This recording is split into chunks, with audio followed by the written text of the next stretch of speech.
Так.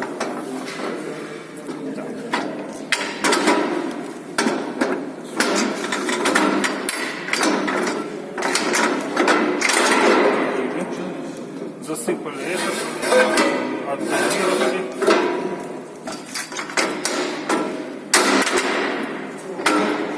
Убрали защелку и до упора. Да, до упора. Еще надо давить. Во, Все, прессовать надо. до Хорошо, упора. да. Потом все, вернули на защелкнули и выдавили кирпич. И выходит кирпич, и снимаешь, и убираешься. Чтобы снять насадку дополнительную, надо 2 болта открутить. Вот эти. Да. Крестообразная отвертка. И все.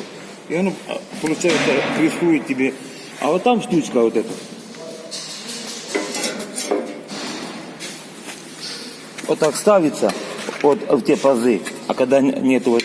И получается 2 половинки, потому что надо целый кирпич и половинка кирпич. Чтобы ее не бить, вот так ставишь и делаешь 2 пол кирпича. Когда нужен цельный кирпич, вот эта планка ставится внутрь, а та, что внутри, ставится сюда. Тогда получается цельный кирпич. Когда нужен кирпич с желобком или половинка кирпича, тогда делается в таком виде. Понятно.